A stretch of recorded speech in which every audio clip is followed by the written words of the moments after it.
இப்போ பழுத்த லட்டு செய்ய போகிறேன். அதுக்கு வந்து பச்சை பயிரை நம்ம வறுத்து எடுத்துக்கலாம்.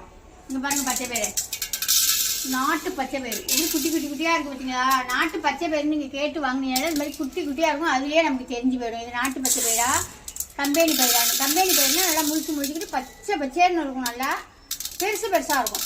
இந்த மாதிரி குட்டி குட்டியாக இருந்துச்சுன்னா இதுதான் நாட்டு பயிர். நான் வறுத்துட்டேன் பாருங்க, எல்லாமே வறுத்துட்டேன். இப்போ கொஞ்சோண்டு லாஸ்ட்டில் அதை வறுக்கிறேன். இதை நல்லா செவக்க வறுத்து எடுத்துக்கலாம். செவக்க வறுத்து எடுத்துட்டு நம்ம திருவையில் உடச்சிக்கலாம். உடச்சிட்டு நான் என்னம்மா செய்கிறேன், எப்படி செய்கிறேன்னு ஒன்று ஒன்றா பார்க்கலாம்.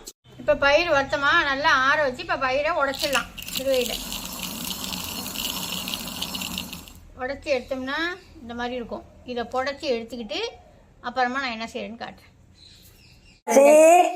ஏம்மா எங்க போன? இங்க வா. சொல்லிட்டு வண்டியன்ட்டு வந்தேன். நீ வந்துட்டீங்களா? நான் அப்பதான் மில்லுக்கு போயிட்டு வந்து போய் மிளகா மல்லி அரைச்சிட்டு வந்தேன். அப்புறம் வந்து கேழ்வரகு என்ன மாவுப்பா, சத்து மாவு அரைச்சிட்டு வந்தேன். மஞ்சத்தூள் அரைச்சிட்டு வந்தேன். அது லேட் ஆயிடுச்சு, உங்களை வர சொல்லிட்டு வந்தேன். ஆயிடுச்சா? அரைச்சி வேண்டாம் சேரண்டா. இப்பதான் வந்து நான் குளிச்சுட்டு வர்றேன். அதான் கூப்பிடுச்சு, நான் போயிட்டு வந்து பார்த்தேன். சும்மா அரை கிலோ தான் அரைச்சிட்டு வந்திருக்கேன். செஞ்சு எப்பயுமே நம்ம செஞ்சு சாப்பிட்டு பார்த்துட்டு அப்புறம் தானே கொடுக்குறது. அதெல்லாம் டேஸ்ட்டாக இருக்கும். இன்னைக்கு வியாழக்கிழமை அதுமா இப்போ தான் குளிச்சுட்டு வந்திருக்கேன். இன்னைக்கு காலையில் ஃபுல் வேலை. ரெகுலராகவே இப்படி தான் நான் பார்த்துக்கிட்டு இருக்கேன். தீபாவளி எல்லாமே இப்படி தான் ஓட்டி ஆகணும்.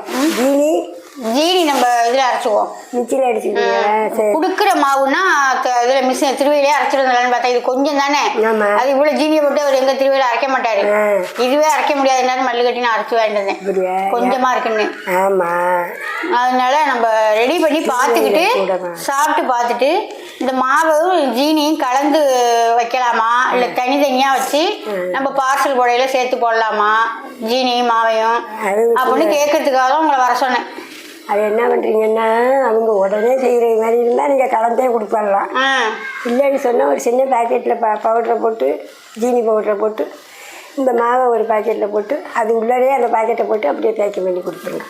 அப்படி செய்யலாம். இல்லைன்னா நம்ம என்ன செய்யணும்னு இப்போ நான் பண்ணியிருக்கேன்னா, இதில் கொஞ்சோண்டு மாவு எடுத்து ஒரு 100 மாவு அந்த மாதிரி மாவு எடுத்து 100 ஜீனி அடிச்சுக்கிறது, 100 பவுடர் இதில் எடுத்துக்கிறது, ரெண்டையும் கலந்து நம்ம ஒரு வாரத்துக்கு 10 நாளைக்கு வச்சு பார்க்குறது. வச்சு பாருங்க. வச்சு பார்த்துட்டு அப்புறமா நம்ம இந்த பவுடரே எடுத்து வைங்க.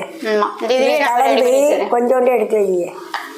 என்ன செய்து நம்ம கெட்டுக்கிட்டு போகுதா என்னன்னு பார்த்துக்கிட்டு அப்புறம் நம்ம கொடுக்கலாம் அப்படின்ட்டு நான் கிளறியெல்லாம் வச்சு பார்த்ததில்லை, உடனே செஞ்சு பார்த்துருக்கேன். நம்ம அப்படிதான் செய்யறது. ஜீனி தனியா பச்சை பயிறு தனியா அடிச்சுக்கிட்டு வந்து அப்படிதான் நெய்யை காய்ச்சி ஊற்றி முந்திரி பருப்பு போட்டு சூடாக பிடிக்கிறது. ஆனால் நம்ம இப்போ இது கொடுக்கணும், பவுடர் வெளியில கொடுக்கணும்னா என்ன செய்யறது? ஜீனியை கலந்தா எனக்கு என்ன நினைப்புனா ஒரு அது மாதிரி அதை நசன்னு போயிடுதோ. அதான் கொஞ்சோண்டு அள்ளி போட்டு ஒரு பேக்கிங் பண்ணி வச்சிருங்க. அப்புறம் என்ன வச்சேன்னா இதையும் தனியா அது ஜீனியும் தனியா போட்டு அப்படியே ஒட்டி வச்சிருக்கேன். ஒரு வாரம் தண்டி எடு. எப்படி இருக்குன்னு பார்த்துக்கிட்டு அப்புறம் கொடுக்கலாம். ஆமாம், ரெண்டையும் கலந்து ஒரு 10 நாளைக்கு நம்ம வச்சு பார்ப்போம். ஆமாம், 10 நாள் சென்று அது எப்படி இருக்கு பவுடர் என்னன்னு நம்ம பார்த்துக்கிட்டு. தீபாவளிலாம் 4 இருக்குல்ல, அதனால கலரி வச்சிருக்கு பார்த்து கொடுங்க. ஆமாம், இது இப்போ நம்ம ரெடி பண்ணி பார்த்துக்கிட்டு உடனே செஞ்சு கொடுக்கலாம். அது இன்னும் பண்ணாது, அது மாத கணக்கில் இருக்கும், ஒன்றும் செய்யாது. இதுவுமே நம்ம தனித்தனியாக நம்ம அப்போக்கே அரைச்சி வந்து நம்ம செய்கிறது தான். இப்போ நம்ம ரெண்டையும் ஒன்று சேர்ந்து கொடுக்கறதுனால எதுவும் பண்ணுதோ என்னமோ, அதனால கொஞ்சம் கலந்து இப்போ இந்த கலந்து இருக்கிறதுல அள்ளி வச்சிருங்க. அள்ளி வச்சு எப்படி செய்யணுங்கிறீங்க? இதில் வந்து முந்திரி பருப்பு கொஞ்சம் வறுத்து போட்டு நெய்யை போட்டு வறுத்து போட்டுக்க. நெய்யை காய்ச்சிக்க அடுப்பில் காய்ச்சிக்கிட்டு ஜீனி பவுடர் ஜீனியை அடித்து இதில் கொட்டி விடு. சரிக்கு சரியாக கொட்டி கிளறி விட்டுணும். கொட்டி கிளறி விட்டு அடுப்பில் நெய் காஞ்சிக்கிட்டு இருக்கா, அதை ஊற்றி பிடிக்க வேண்டியதுதான். பிடிக்க வேண்டிய வேறு ஒன்றும் இல்லை. சரி, நானே பிடிச்சிடுவேன். அது கெட்டி உண்டை மாதிரி பிடிச்சிக்கணும், அவ்வளோதானே. கெட்டி உண்டைக்கு பாவு பதம் அது இது பார்க்கணும். இது வந்து நம்ம சூடு பண்ணி காய்ச்சி இது பண்ணி கிடையாது. ஆமாம், நெய் சூடானா போதும். ஆமாம், நல்லா கொதிக்கிறதுல இறக்கி வச்சுக்கோங்க. அப்படியே சிம்மில் போட்டுருங்க. அது சுட்டுக்கிட்டு இருக்கும். மொண்டு ஊற்றி உங்களுக்கு பிடிக்கிற அளவுக்கு ஊற்றி கலரி விட்டு பிடிச்சிக்க வேண்டியதுதான், வேறு ஒன்றும் இல்லை. இதை நம்ம பைத்த பருப்பு உருண்டைக்குன்னு தனியாக கொடுக்க முடியாது இல்லை மாவு, அதுக்காக தான் என்னென்னு பார்ப்போம். இது பச்சை பயிறு லாடு. அருமையாக இருக்கும். அவ்வளோதாங்க. இந்த மாவு, இந்த பச்சை பயிறு லாடு உருண்டை மாவு ரெடி பண்ணியிருக்கேன். இந்த மாவும் வேணா மேலே தெரிய நம்பருக்கு வாட்ஸ்அப் பண்ணி நீங்கள் இல்லை யாருக்கு வேணுமோ வாங்கிக்கலாம். நீங்கள் லாடாக பிடிச்சி கேட்டிங்கனாலும் கொடுக்கலாம். லாடு பிடிச்சி கொடுக்க முடியாது, அது உடஞ்சி போயிடும், தூள் தூளாக உடஞ்சி போயிடும். கெட்டி உருண்டை ரெடி பண்ணி தர்றேன், அவ்வளோதான். அதிர்ஷ்ட மாவு மற்றபடி மாவு ஐட்டங்கள்லாம் என்ன மாவு தரேன்னு சொல்லியிருக்கேன் உங்கள்கிட்ட ஏற்கனவே. அந்த மாவு ஐட்டங்கள்லாம் தரேன். கெட்டி உருண்டை வண்டி எல்லாருமே பிடிச்சி தான் கேட்குறாங்க, உருட்டி தான் கேட்குறாங்க. அதனால கெட்டி உருண்டை வண்டி உருட்டி தரேன், யாருக்கு வேணுமோ உருட்டி தரேன். அது கையை சுடுமுன்னா உங்களுக்கு தெரியும். அது வந்து உருட்டி தரேன். பச்சை பயிறு மாவு வந்து நான் வந்து 1/4 கிலோ தான் எடை போட்டு எடுத்துருக்குறேன். ஜீனி வந்து 1/2 கிலோ எடை போட்டு எடுத்துருக்குறேன். இப்போ இந்த ஜீனியை நான் அடிச்சுக்கிட்டு வந்துடுறேன். நைஸாக மிக்சியில் தான் போட்டு அடிக்க போகிறேன், அடிச்சுக்கிட்டு வந்துடுறேன். நீங்கள் நிறையாலாம் செய்யணும் போல இருந்தால் மிஷினில் விட்டு தான் ஜீனி தனியாக பச்சை பயிறு தனியாக அரைச்சிக்கணும். நான் இப்போ கொஞ்சம் தானே செய்கிறேன், அதனால் இப்போ இதை மிக்சியில் போட்டு நம்ம இடிச்சுக்கலாம். முந்திரி பருப்பு கொஞ்சோண்டு எடுத்து வச்சுருக்கேன், அதை நம்ம பொரித்து எடுத்துக்கலாம். ரொம்ப செவக்க விட்றாதீங்க, வெள்ளையாக இருந்தாலும் அதில் பார்க்கறதுக்கு நல்லாயிருக்கும் உண்டையில். அதனால் ரொம்ப செவக்க விட்றாமல் எடுத்துக்கலாம். இப்போ நெய்யை ஊற்றி சூடு பண்ணிக்கலாம். இது வந்து நெய் வந்து அளவெல்லாம் கிடையாது. நம்ம எந்த கப்பால் மாவு எடுக்கிறோமோ அந்த கப்பால் 1 கப்பு நெய் எடுத்துக்கோங்க. எடுத்து சூடு பண்ணி வச்சுங்க. நம்ம கொஞ்சம் கொஞ்சமாக ஊற்றி தானே பிடிக்க போகிறோம், அதனால் நம்ம அப்படியே ஊற்ற போகிறதில்ல. தேவையானதை ஊற்றிக்கிட்டு மிச்சப்பட்டால் வச்சுக்கலாம். நான் ஒரு திட்டமாக எடுத்து சூடு பண்ணிக்கிறேன், அவ்வளோதான். நான் அளந்தெல்லாம் ஊற்றலை, சூடு பண்ணிவிட்டு காட்டுறேன். இந்த மாதிரி ஒரு சின்ன கரண்டியாக போட்டுங்க. அப்போ தான் நம்ம மொண்டு ஊற்றி பிடிக்கலாம். நம்ம 1 உருண்டை 2 உருண்டை அப்படி தான் மொண்டு ஊற்றி பிடிக்கணும். நிறையாலாம் மொண்டு ஊற்றிடாதீங்க. நான் பிடிச்சி காமிக்கிறேன் பாருங்கள் உங்களுக்கு. இப்போ நல்லா நெய் சூடாயிடுச்சு. இது ஒன்றும் ரொம்ப நேரம்லாம் காய்ச்சணும் இல்லை. இப்போ எடுத்துகிட்டு போய் ஊற்றி பிடிச்சிடலாம். இப்போ இந்த முந்திரி பருப்பை இந்த மாவில் சேர்த்துக்கலாம் நம்ம. அப்புறம் கொஞ்சோண்டு ஏலக்காய் பொடியும் அதில் சேர்த்துடலாம். சேர்த்து விட்டு நல்லா கிளறி விட்டு வச்சுக்கலாம்.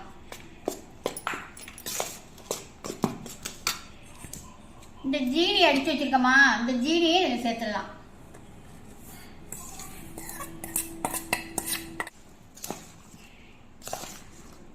மாவை நல்லா நான் கலந்துட்டேன். ஜீனி முந்திரி பருப்பு போட்டு நல்லா கலந்துட்டேன், அடித்த ஜீனி. இப்போ இந்த மாவில் நம்ம ஒரு 2 உருண்டை ஊற்றுறது மாதிரி மாவு எடுத்துக்கலாம். நெய் காய்ச்சி வச்சுருக்கோமா, அந்த மாவு எவ்வளோ எடுத்துருக்கோமோ அந்த மாவுக்கு தகுந்த மாதிரி நெய்யை ஊற்றிக்குவோம். ஒரு பக்கமாக அப்படி தள்ளிக்குவோம். நெய் நல்லாவே சூடாக இருக்கணும். இந்த மாதிரி ஒரு ஸ்பூன் வச்சுக்கிட்டு இப்படி கலந்து விட்டுக்கலாம். கையை வச்சிடாதீங்க, பார்த்து பொறுமையாக தான் செய்யணும். இந்த மாதிரி ஒரு கலரி விட்டு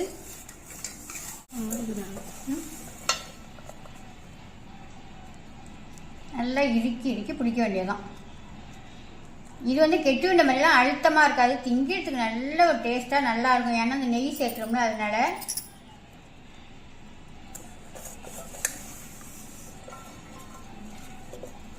அவ்வளோதான். இந்த மாதிரி 2 உருண்டையாக தான் நீங்கள் ஊட்டி ஆகணும். 2 உருண்டை ஊற்றலாம், இல்லைன்னா அது சூடு ஆறிவிடும்.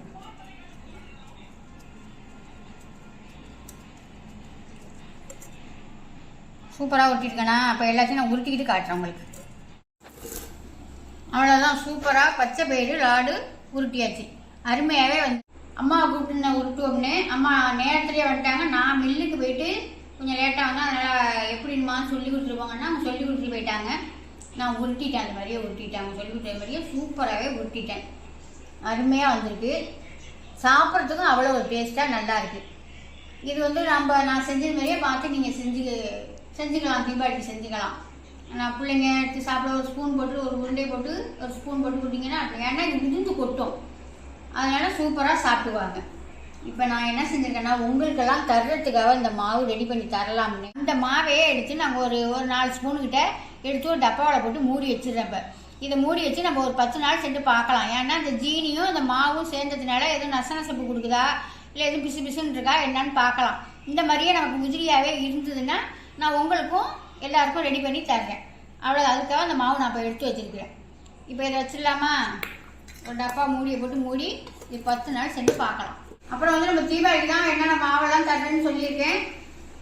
நீங்கள் எந்த மாவு வேணுமோ மேலே உள்ள நம்பருக்கு வாட்ஸ்அப் பண்ணி வாங்கிக்கலாம். அப்புறம் கெட்டி உருண்டை நான் செஞ்சு தரேன்னு சொல்லியிருக்கேன், அதை நான் கெட்டி உருண்டை செஞ்சு தரேன். அப்புறம் அதிர்ச மாவு, மற்றபடி மாவு, கடலை மாவு, எந்த மாவு வேணுமோ, முறுக்கு மாவு எது வேணுமோ, அப்புறம் வத்தல் வடகம், மிளகாத்தூள், மல்லித்தூள் எது வேணுமோ மேலே உள்ள நம்பருக்கு வாட்ஸ்அப் பண்ணி வாங்கிக்கலாம். இந்த வீடியோ பிடிச்சிருந்தா ஒரு லைக் பண்ணுங்க, ஃப்ரெண்டுக்கெல்லாம் ஷேர் பண்ணுங்க. இன்னும் நான் எனக்கு என்னென்ன பலகாரம் செய்ய தெரியுமோ ஒன்று ஒன்றா செஞ்சு நான் தீபாவளிக்கு உங்களுக்கு நீங்கள் ஈஸியாக செஞ்சுக்கிற மாதிரி நான் எனக்கு தெரிஞ்ச பலகாரத்தையெல்லாம் ஒவ்வொரு நாளைக்கு ஒன்று ஒன்று செஞ்சு காமிக்கிறேன். அடுத்த வீடியோவில் பார்ப்போம். பாய்.